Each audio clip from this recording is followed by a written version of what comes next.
Salve a igreja com a paz do Senhor. Amém. Primeiramente, agradeço a Deus por estar vivo, né? Aleluia. Mais um dia de vida. Assim que eu cheguei, eu vi um livramento de Deus na porta da igreja. Deus fez alguém voltar. Você não vai entender nada, mas eu vi Deus fazer alguém voltar. Deus trabalha, Deus sabe e conhece o coração de cada um de nós. Aleluia. Glória a Deus. O Espírito Santo, Ele nos guia, Ele nos retrata, Ele aviva a nossa vida, Ele nos dá nova forma, nova maneira.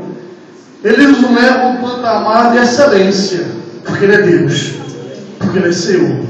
Queria pedir em nome de Jesus que os irmãos abrissem a vossa Bíblia no livro de 1 Coríntios, capítulo 1. Fica de pé em nome de Jesus, querido. Livro de 1 Coríntios, capítulo 1, 2 versículos, o versículo 30 e o versículo 31. Em nome de Jesus. Ajuda o irmão do lado, que não conseguiu achar ainda, para que possamos acompanhar a palavra de Deus conforme está escrito. 1 Coríntios, capítulo 1, versículo 30 e versículo 31. Amém, amados? Amém. Diz assim a palavra de Deus: mas vós sois dele em Jesus Cristo, o qual nos foi feito por Deus, sabedoria e justiça e santificação e redenção, para que, como está escrito, aquele que se glorie, glorie-se no Senhor. Você pode dizer amém? Amém. Justo e eterno Deus, Pai amado, Deus grande, Deus bendito, nesse momento eu te peço, Pai amado, com a continuidade da tua presença neste lugar, Jesus, que eu venha desaparecer, Pai amado, Pai, que tu apareça, porque tudo é teu, Jesus. Toda honra, toda glória, toda exaltação, Pai amado, está aqui teu povo, Jesus, povo adquirido por teu Filho amado, Jesus Cristo, seguindo a tua palavra, querendo ouvir, Pai amado, uma resposta tua, Deus tremendo. Eu não tenho nada, como o pastor falou, isso é verdade, mas tu tem tudo, Pai amado. Tu é a fonte que jorra em nossas vidas, meu Deus tremendo. Tu é o Deus de resposta, Deus de livramento, Deus de graça. Precisamos de ti, Pai amado, porque quando tu faz, só faz o efeito. Também te agradeço, Deus, pela oportunidade de estar nesta casa, onde tu estás presente, meu Pai.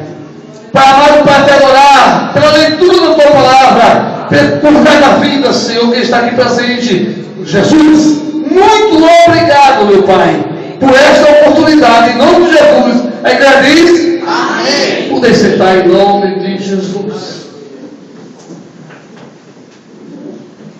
Eu estava me degustando pelo que nós debatemos na escola dominical na parte da manhã. E eu estava conversando com Deus. Eu digo: Deus, tu és grande, tu és lindo. O tema sobre luta interior na vida do cristão ou do crente me trouxe bênçãos para a minha vida. E eu queria convidar você para estar domingo que vem aqui pela manhã, às 9 horas, para dar lugar aqui, para a gente começarmos a aprender um pouco da palavra de Deus. Despende um pouco da tua casa, ao domingo de manhã, vem para cá. E com certeza Deus tem uma palavra para o meu e o teu coração. Amém, queridos? Amados irmãos, eu não quero me debater ou me reter com relação ao livro de Coríntios, a carta aos Coríntios em si. Coríntios é uma igreja que tem a sua estrutura privilegiada, é um lugar privilegiado, onde era muito debatida, era um lado de comércio. Uma igreja que tinha o privilégio de ter a sua diversidade de dons, ou também tem alguns frutos do Espírito Santo, mas uma igreja que ela chamou a atenção em vários fatores. Quando nós lemos Coríntios, capítulo 1, versículo 30 e 32, nós debatamos com dois quadros de posicionamento, onde os judeus, ele tinha por necessidade estar inserido nessa questão. Porém, quando ouviu falar que o Filho do Homem viria Jesus Cristo estaria na terra, e todo o processo que só Jesus tem o poder de perdoar pecados, só Ele poderia salvar. Houve um rebuliço na época, porque até então os judeus não esperavam um Jesus simples. Ele queria um Deus que viesse no seu cavalo alado de ouro, coberto com anjos de autoridade, que viesse esmagar o poderio da época, para que eles sobressaíssem todo o povo judeu. Pois então Deus confunde a terra e confunde toda a história. E eles, automaticamente, eles não aceitaram. E quando começou o processo de conversão, as pessoas se pregando em nome de Jesus Cristo, e pessoas se convertendo, houve uma barreira na época, no primeiro século, que era a barreira de oposto. A barreira de oposto é a barreira de valores. Você era responsável por seus valores. Qual é o seu valor? Quem é você na história? Qual é o seu posicionamento da história para que você possa fazer alguma coisa? E isso permeou de tal forma que houve uma indagação do povo judeu para imprimir ou comprimir toda a ação do Evangelho. Até hoje, então, nós vemos essa luta em Israel. E se dizia assim, olha, Jesus é o Salvador do mundo. Mas quem é Jesus? Porque quando se pregava o Evangelho, o povo pregava o Evangelho, eu sou o judeu. Eu tenho sabedoria, eu tenho a justiça, porque ele se botava no patamar que era melhor do que o outro. Eles se achavam e se acham melhor do que qualquer outra pessoa, porque judeu. A ponto que a sabedoria era dele que vinha da Grécia. Não, eu tenho o poder da sabedoria. A justiça, o que eu determino, é o correto, porque eu sou filho de Deus. Eu faço parte da linhagem das tribos, eu faço parte da tribo de Abraão, de Isaac, de Levi. Ele tinha esta visão com ele mesmo. E isto é uma barreira do Evangelho. Porque como Paulo via do nada, um homem que era Saulo, tinha essa mesma visão, se converte e começa agora a pegar um Evangelho desconhecido. Um Evangelho que não é por força nem por violência, mas pelo poder de Deus. Um Evangelho que até então desconhecido, a ponto que unir Deus com o homem. E o caminho da união só podia ter um: Jesus Cristo. Ele é a verdade e Ele é a vida. Como entender que pessoas que estavam no meio pudessem ter esse contato com o Filho de Deus, homem que andava com os discípulos, se alimentavam, choravam, passavam situações que eu e você passa, situações adversas, sentiu fome, foi tentado. Como um homem desse poderia ser o Filho de Deus na visão dos judeus? Porque até então o Filho de Deus não passava por essa situação. E o apóstolo Paulo, na revelação de Jesus Cristo, ele chega na igreja de Coríntios e indaga a primeira questão. Existia grupos que se achavam superior até mesmo a qualquer outra pessoa, tanto seja apóstolo ou não. Eles se achavam melhor, que era um dos piores grupos da época, então, segundo os historiadores, era o grupo do fogo, conhecido hoje como o crente de canela de fogo. É aquele grupo que se achava que tinha o domínio do poder de Deus. E eles então faziam grupos isolados, a ponto que Paulo começa a negar que eu sou de Paulo, eu sou de Apolo, que ele começa a mostrar uma coisa: tudo que eu sei, tudo que eu sou, o conhecimento é vindo de Deus. Eu não sou nada, mas Deus é tudo neste lugar. E essa indagação, o apóstolo Paulo, indagado pelo Espírito Santo, ele traz essa revelação. E nesta noite, se eu fosse intitular esta mensagem, eu queria falar dos valores de Cristo. Valores estes que ele vai quebrar toda a ideologia, toda a visão de que é ser melhor do que o outro. Outra visão que como poderá chegar perto de Deus, qual é a maneira, qual é a forma, e por que eu devo chegar perto de Deus, e os valores de Jesus Cristo para comigo e com tua vida. Ele nos traz essa certeza que só Ele é o Senhor de nossas vidas. Meus amados irmãos, abra a tua Bíblia em nome de Jesus, no livro das cartas aos Romanos, capítulo 5, versículos 6 e 7, e vamos entender a questão da evidência, baseado no versículo da sabedoria, a evidência do planejamento e a execução do propósito de Deus. Romanos capítulo 5, versículo 6 e versículo 8 diz assim a palavra de Deus: porque Cristo, estando-nos ainda fracos, morreu ao seu tempo pelos ímpios, porque apenas alguns morreram por um justo, pois poderia ser que pelo bom alguém ouse a morrer, mas Deus prova o seu amor para convosco, em Cristo morreu por nós, sendo nós ainda. Primeira barreira: só um Deus grande e maravilhoso podia morrer por alguém. Alguém que não nada por ele. Alguns valores juntos que será esse. A sabedoria de Deus, ela quebrava todas as barreiras da incredulidade. O que Deus quer mostrar neste versículo, segundo Paulo quer mostrar para Corinto, que a sabedoria de Deus, ela podia ser até louca, mas ela é mais sábia do que sábios. A sabedoria de Deus, ele disse: se eu morri por você, Jesus deu sua vida.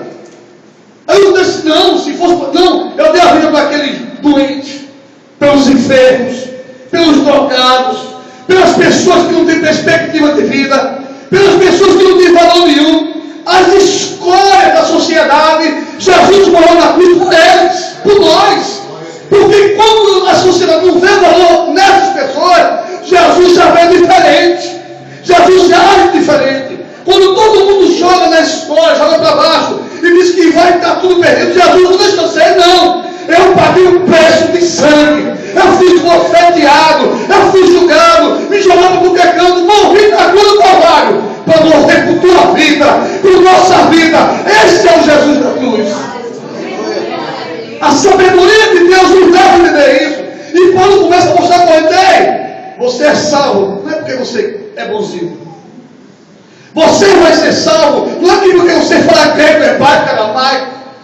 Você vai ser salvo, não é porque você tem dinheiro e pode comprar todas essas coisas. Não! Isso para Deus não tem interesse. Você vai ser salvo porque Deus rompeu toda a cadeia espiritual para dizer ao mundo: você tem valor. Deus quebrou todas as cadeias que vinham contra a nossa vida espirituais em Cristo Jesus, para você ter a oportunidade de estar aqui hoje assim, que Deus é grande, que Deus é tremendo, maravilhoso, e renovou nossas vidas. A sabedoria de Deus, naquele momento, Paulo, usado pelo Espírito Santo de Deus, ele quebra todas as restrições com relação às pessoas se achar melhor que as outras. No reino de Deus, meus irmãos, quando Deus olha para mim e para você, é tudo igual. Ele não está preocupado se é gordo ou se é magro. Ele não está preocupado se você fala bonito ou com gosto do outro, se você é poliglota. Quando Deus olha para as nossas vidas, Paulo quer falar a Coríntios que quando ele olha lá de cima, ele quer ver a marca de Cristo na tua vida. Ele quer olhar lá de cima, olhar para você e dizer: olha, você te chama José, Maria, João. Não, eu estou olhando que você é templo e morada do meu Espírito Santo. O Deus que Paulo está pregando em Corinto, ele quebra toda a filosofia da época, porque até então a razão predominava e a fé estava encostada, mas com Jesus de outra forma é diferente. É a fé que rege montanha, é a fé que faz você abrir o mar vermelho, irmão. É a fé que você está cansado dentro do hospital, o médico assim: não tem jeito. É a fé em Cristo Jesus que Deus se tem jeito, porque eu sou o médico dos médicos, eu sou o juiz dos juízes, Senhor dos senhores. Eu sou o Deus que faço coisa maravilhosa. Isso que Deus quer mostrar em Igreja de Coríntios. Deus quer da razão humana. A outra coisa, dentro do versículo que nós lemos, baseado em Romanos 6 e 8, ele diz uma coisa: ei, para alguém nos falar que Jesus era aproveitador, Jesus morreu pelas pessoas que não aceitavam ele. Veio para os seus, e os seus o rejeitaram. Veio morrer por um Saulo da vida que perseguia crente, um Saulo da vida que fazia questão de matar crente. Ele veio morrer por uma vida da minha e para a tua vida, que muitas vezes a gente fechava a porta quando os crentes chegavam. Ao domingo à tarde a gente fechava as portas para ele passar, porque crente era chato. Muitas vezes a gente passava pelos cultos, um louvor, agredia nossos ouvidos, que a gente não entendia. que Jesus era a salvação. Ei, Jesus morreu por nós. Foi esta a forma da sabedoria de Deus, quebrar toda a sabedoria de Coríntios. E tinha outra questão em Coríntios, que era a questão da discriminação racial. Coríntios, ele discriminava as pessoas pela posse. Se alguém tinha dinheiro, existia um grupo. Se era bem favorecido, em outro grupo. Chega a sabedoria de Deus. Deus mostra para ele: ei, com dinheiro ou sem dinheiro, eu sou a salvação do mundo. E digo mais a vocês, irmãos, diante da questão que nós falamos, do valor de Deus, esse valor da sabedoria, ele quebra todas as instâncias sobrenatural. Sabe como? Primeiramente, ele quebrou a instância com relação à ligação do povo e o mundo espiritual. Ninguém tinha acesso a isso, mas Jesus mudou a história. E ele disse: eu vou para o Pai, eu vou deixar você só? Não, porque aquilo que o Pai me deu, de maneira nenhuma eu jogarei fora. Eu vou para o Pai, mas vou deixar o Espírito Santo, que é Ele, vai te consolar, Ele vai te guiar, Ele vai te dar força, vai te dar uma forma, Ele vai te animar, Ele vai dar perspectiva de vida, Ele vai te abrir o horizonte. Quando você pensar que tudo está perdido, o Espírito Santo, o Consolador, eu vos enviei para lhe ajudar, para lhe dar força para vencer, para dar entendimento você passar numa prova, no vestibular, para dar entendimento você no trabalho, na rua, para enfrentar salteadores e assim, eu sou de Deus e correr, para você enfrentar o demônio da vida, que quando lhe vê, não vê você João Maria, não, mas vê o tipo imoral do Espírito Santo de Deus.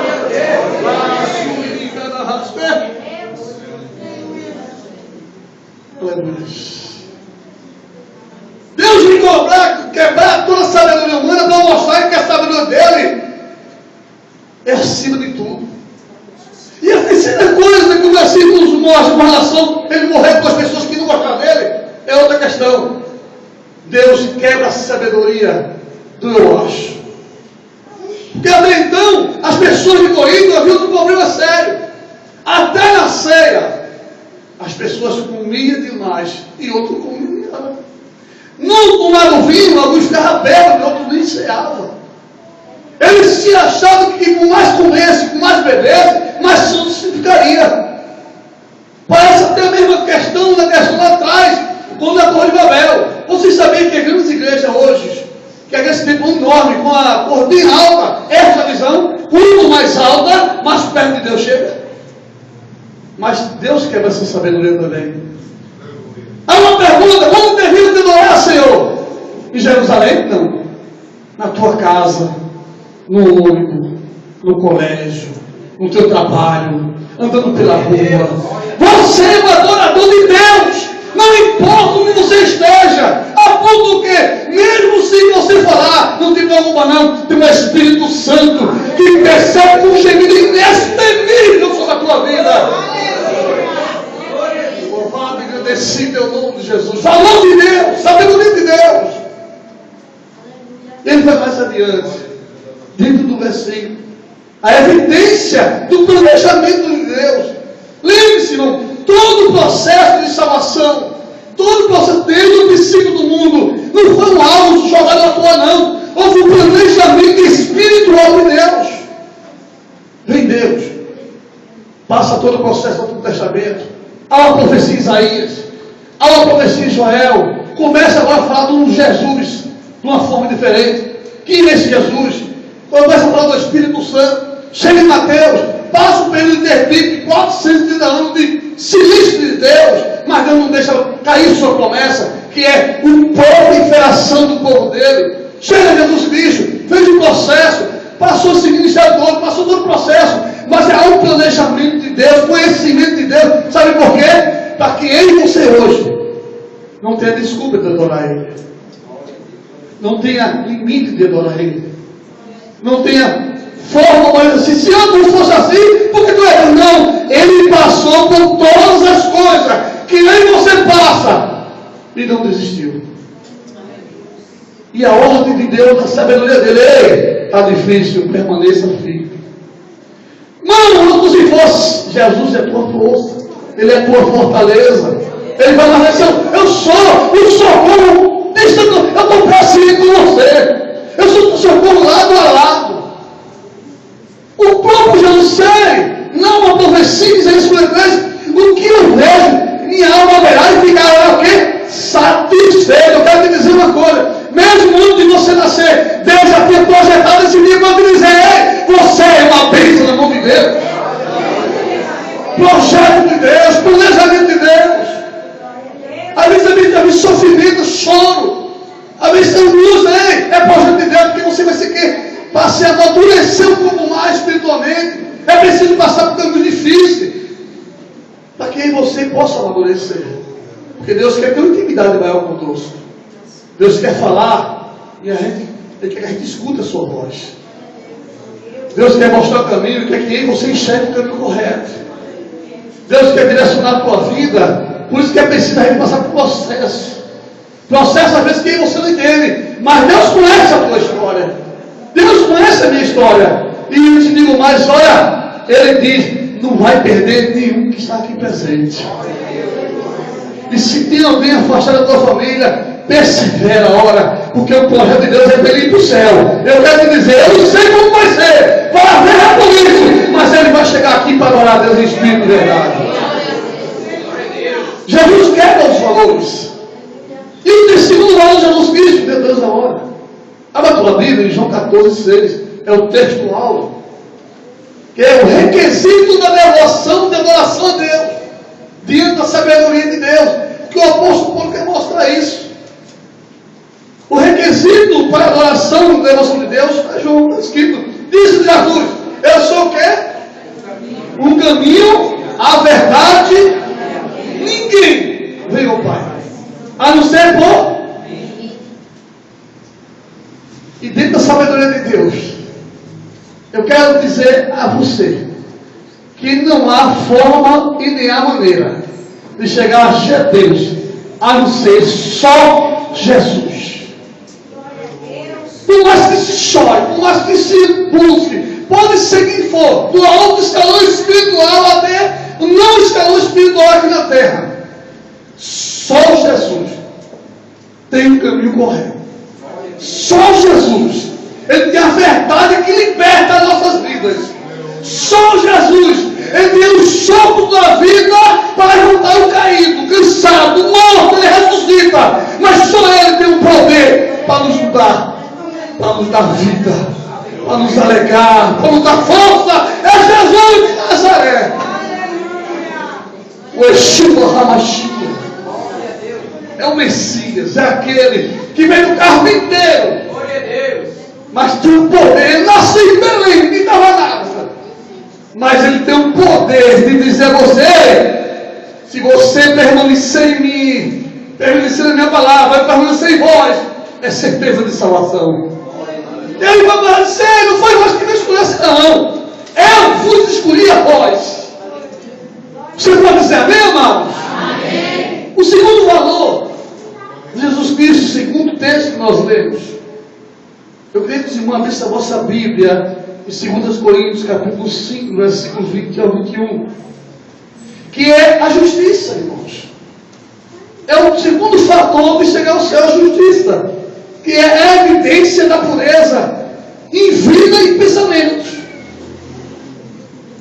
2 Coríntios, capítulo 5, versículo 20 a 21, diz assim a palavra de Deus: de sorte que somos embaixadores da parte de Cristo, como se Deus por nós o rogasse. Rogamos, pois, da parte de Cristo, que vos reconcilie com Deus. Aquele que não conheceu o pecado, o fez pecado por nós, para que nele fôssemos feito justiça. No Novo Testamento você pode analisar. Os pecados eram apagados com relação a animais. E a ação espiritual do sobrenatural, onde você não tem acesso, a não ser da oração e através de Jesus Cristo, ele teria que ter uma pessoa digna, uma pessoa que tem o poder de resgatar outra pessoa. Isso o sacerdote não tinha. Não tinha Abraão, não tinha Isaías, não tinha Ezequiel, não tinha Jeremias, não tinha Naum, não tinha Joel. Não, nenhum deles tinha as prerrogativas que a ação espiritual precisava. Ele podia pecar, eles erravam, e quando eles erravam, todo o povo de Israel errava. Mas só um é digno de abrir o livro. Só um tem o poder de abrir este livro. E não só pegar na mão. Ele tem o poder de manusear para a esquerda, para a direita, reescrever a história deste livro.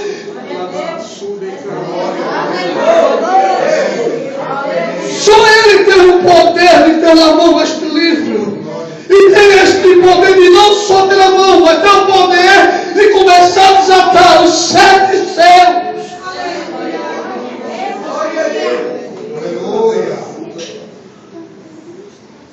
Era preciso alguém com este poder. Só um conhecido como Yeshua HaMashiach, Jesus. É o valor sobrenatural que ele abrange de tal forma, não há ninguém que o culpe, porque ele levou sobre si todos os seus pecados, os meus pecados, mas não pecou. Ele não tinha pecado, ele não tem pecado. Ele nasceu normal, mas ele nasceu sem pecado. Ele não praticou a iniquidade, ele não vivenciou os erros da nossa vida. Só ele tem este poder. E tem o prazer de pegar o livro. Quando todo o universo, quando ele diz assim, está tudo acabado, não tem mais jeito. Jesus, o Yeshua HaMashiach. Ele começa a abrir o livro. Sabe por quê? Porque não havia reconciliação com Deus. Nós não tínhamos esse poder, não tínhamos esse privilégio. Fomos destituídos da glória de Deus, irmãos.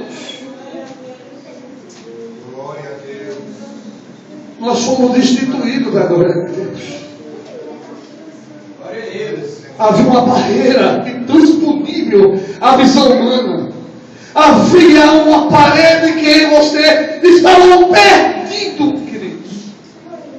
Mas Jesus, o Filho de Deus, ele abriu o livro e fez uma reconciliação em Deus. E você tem o privilégio de dizer assim: eu sou filho de Deus. Deus reconciliou aquilo que havia quebrado, partido, aquilo que havia desfeito, aquele sangue que muitas vezes era apagado e jogado ali em animais, não tinha valor nenhum, segundo a Escritura em Hebreus, que era tempo feito para o mundo. Porém, nasceu um Deus Todo-Poderoso, que não foi feito tempo para o mundo de ouro, mas ele vivenciou os céus. Ele tem um poder acima de Melquisedeque, o sumo sacerdote.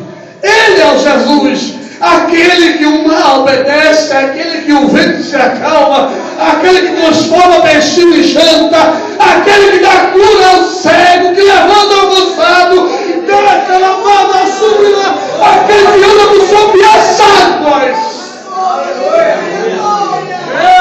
Jesus grande.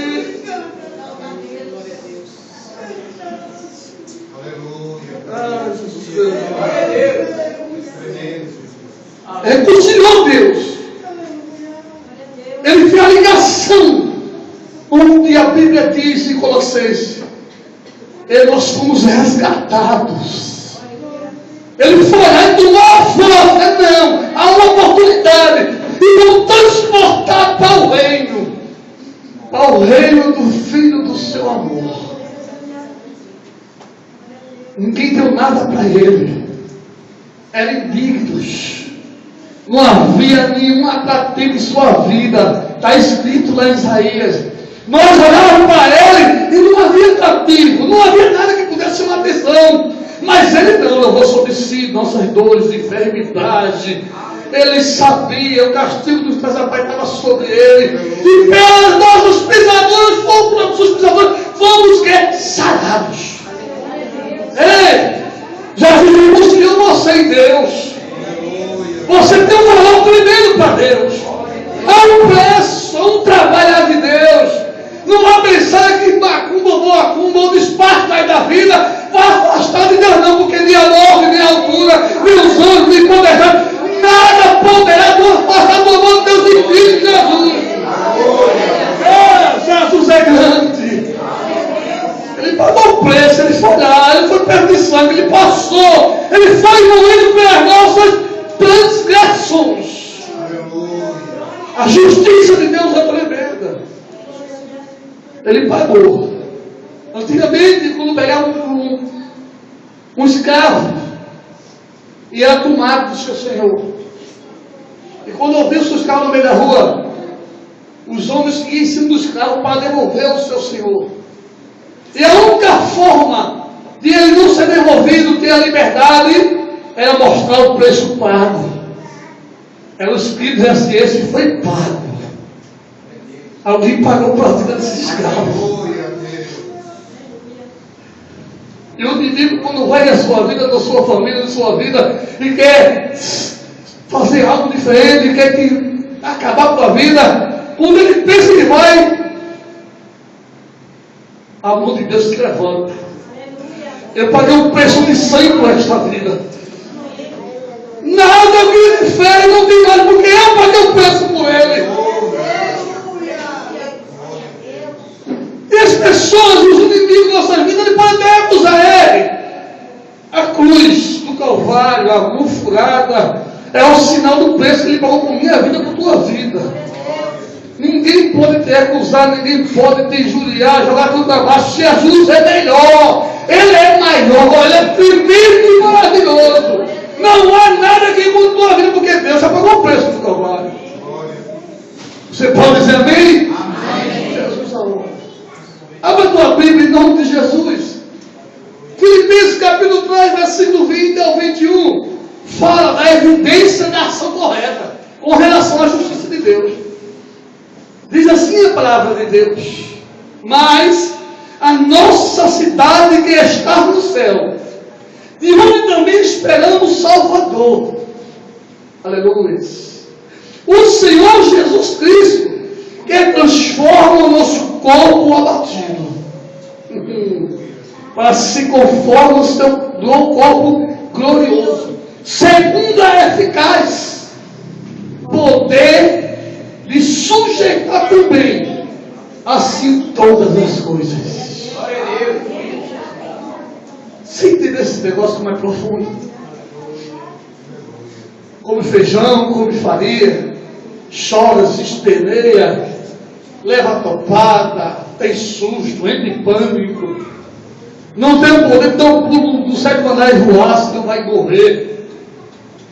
Aí Jesus chega e diz: olha, eu não só reconciliei, mas no meu planejamento dos meus valores em Jesus existe um detalhe: na minha reconciliação eu transformarei o vosso corpo, a ponto que quando a trombeta soar, você vai subir. Quando o Salvador gritar pelo teu nome, nada vai te impedir. Você subirá. Você, lá está escrito, não tem dor. Lá não vai ter morte. Lá não vai ter angústia. Lá não vai ter sofrimento. A Bíblia diz que lá os serões nos guardam cada um de nós. A chegar aquele dia, perseverança, é busca, é não desistir, é estar ali. E os cristãos, vamos lá, Senhor, vamos lá. Eu vou garantir, eu vou buscar, eu vou fazer o máximo para chegar no céu. E quando chega lá, eu quero te dizer uma coisa: no meio da cidade, o sol, a luz de Jesus, um piso, ouro transparente, os muros de jaspe, privilegiados. Aqui você está vendo o canto, se cantar, e corra, que nossa voz é horrível, mas lá, em você, vai ter um lugarzinho no grande coral.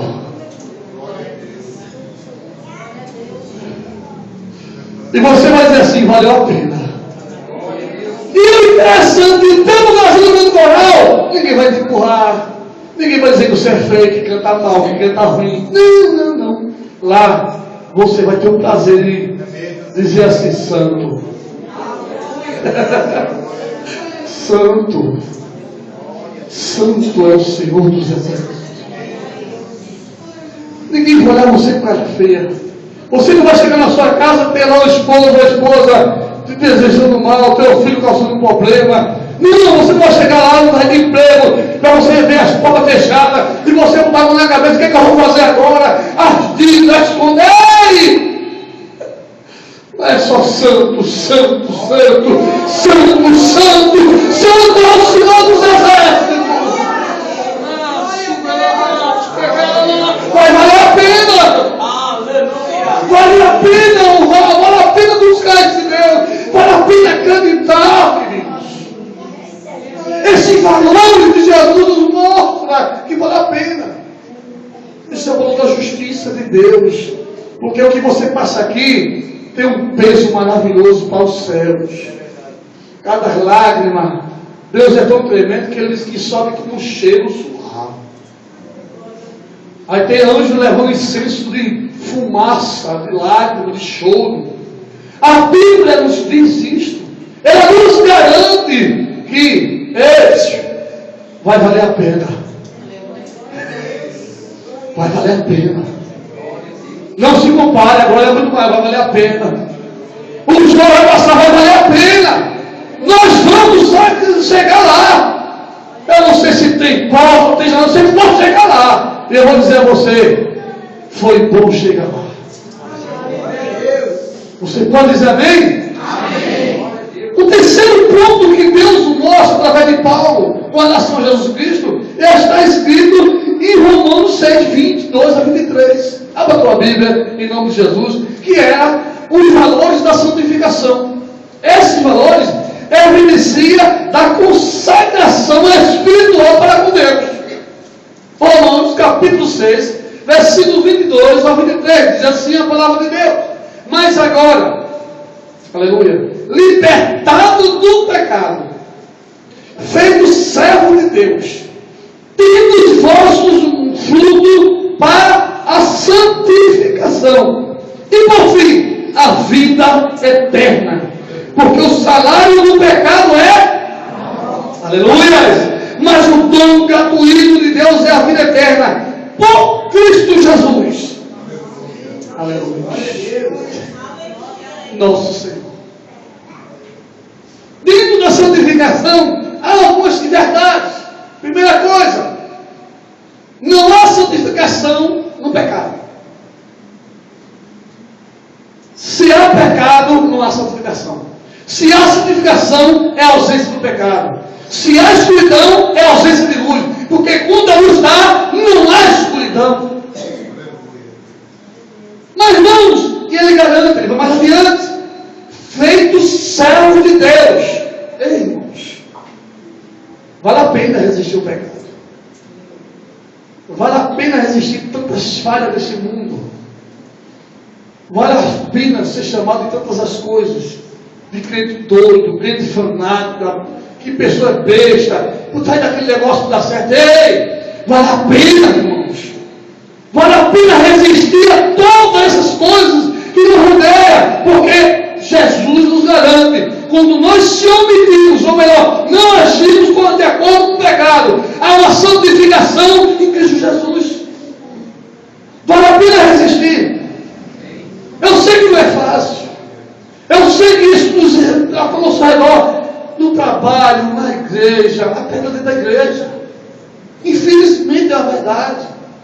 É vigiar, é orar, é analisar, porque a Bíblia diz que no meio da igreja é um canteiro, onde tem dois tipos de fruta, ou de verdura para alguns, é o joio e o trigo.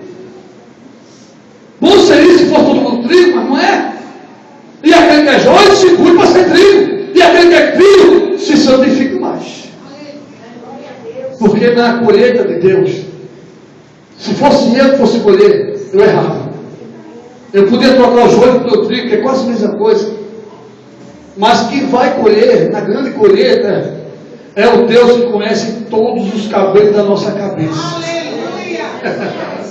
Ele conhece cada polegada. Ele deu da tal forma de medir o mundo com a palma da sua mão.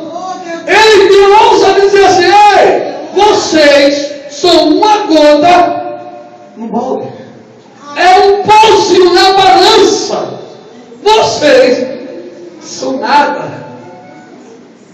Veja que Deus é um Deus que diz que a mão estendida, ninguém poderá voltar atrás. Aleluia. É um Deus que, quando determina, está determinado. Ele é tão tremendo que diz: eu sou a âncora. Âncora é aquela canzinha que falava muito com o pai na época, que a gente assistia antigamente, que é aquele negócio segurando o navio. O navio com 100 toneladas, quando ela fica no chão, o navio pode rodar para a direita, rodar para a esquerda, mas a âncora está lá. Ele é a âncora da vida. Ele faz que eu e você seja aquela palmeira. Quando o vento bate, a palmeira desce. Eita, acabou. Todo dia a palmeira volta no lugar. É feito aquele jogo teimoso. Alguém bate do lado, você vai lá e volta e está de pé novamente. Alguém empurra, você vai lá e volta e está de pé novamente. Alguém faz uma coisa, você vai lá e volta e está de pé novamente. Mas não cai não. Porque a base é a rocha. É o Jesus de Nazaré. É a pedra angular. É a raiz do Davi, aquele lá de trás. É o conselheiro. É o Deus forte, justo juízo, Pai da eternidade. Essa é a nossa base. E a base é interessante, não é na areia não, que a gente podia afundar. Não é no lodo que possa escorregar, não. É a rocha inabalável. Este é o motivo. Nesse terceiro valor, Paulo quebra toda a altivez de Coríntios. Porém, ele diz uma coisa tremenda, que é o quarto valor de Jesus Cristo. É a redenção. Abra a tua Bíblia, no livro de Hebreus, capítulo 9, versículo 23 ao versículo 24, em nome de Jesus. Deus é grande, Deus é tremendo. A evidência da libertação e pagamento pelo resgate de quem? Das nossas vidas. Só Ele tem esse poder. Diz assim a palavra de Deus: de sorte que era bem necessário que as figuras das coisas que estão no céu acima se purificassem, mas as próprias coisas celestiais com um sacrifício melhor do que este, porque Cristo não entrou no santuário feito por mão de homens, figura do verdadeiro, porém no mesmo céu, para agora comparecer por nós perante a face de Deus. Deixa eu dizer uma coisa a você. Ei, Jesus é o teu advogado. Pode acusar. Viste meu servo Jó? Pode acusar. O inimigo pode fazer o que ele quiser. A tua causa está na mão de Deus. E digo mais: hoje, no nosso mundo, aquele que quiser te derrubar, te afligir, te jogar para baixo, ele está enganado. Existe um advogado que age. Um advogado que, quando ele derroga a causa, ele quebra todas as correntes, quebra todas as fechaduras, quebra todos os cadeados de cruz, as portas do inferno. Não prevalece contra ele, você, porque Deus está no nosso meio. Ele é o Deus de Jacó, o Deus de Elias, o Deus de Isaac, o Deus de Israel, o Deus do Brasil, o Deus do Egito, o Deus do Japão. Ele é o Jesus de Nazaré, aquele que foi morto, reviveu. Ao terceiro dia, ele ressuscita, quebra toda a corrente, para dizer a você: vale a pena. Vale a pena. Oh, meu Deus. Vale a pena. Jesus é o teu e o meu advogado. Você pode dar glória a Deus? Aleluia. Hebreus capítulo 9, versículo 28, para nós encerrarmos em nome de Jesus. Hebreus capítulo 9, versículo 28, dentro da redenção de Cristo, que é com relação ao pagamento do resgate. Diz assim a palavra de Deus: assim também Cristo, oferecido uma vez para tirar dos pecados de muitos, aparecerá a segunda vez, sem pecado. Aleluia. E aos que espera para salvar. salvação. Aleluia. Quantas pessoas têm orado para ganhar carro, ganhar casa? Isso é normal fazer isso. Mas não pode ser o melhor da minha vida. Ela não pode ser o centro da minha vida. Carro, casa, esposa, esposo, filho, não. O centro da vida do cristão é a salvação. Se nem você não está focado em subir no céu, é verdade, vou subir, você vai subir. Se nem você não tem um foco na cruz de Cristo, que morreu, teve morte de cruz por nossas vidas, nós estamos perdidos. E ele é taxativo, ele é taxativista. Todos os motivos, todos os processos, todos os empurrões, todos os buracos abertos para quem você venha cair. Angústias, injúrias, perseguições, aflição de alma, tanta coisa nos rodeia. Um empurra, outro joga para baixo, levanta falso, emprego se perde, passa-se necessidade, falta pão, falta água, às vezes alguém foge porque alguém cometeu uma injustiça. Tudo isto é para a glória de Deus. Vai valer a pena, irmãos, suportar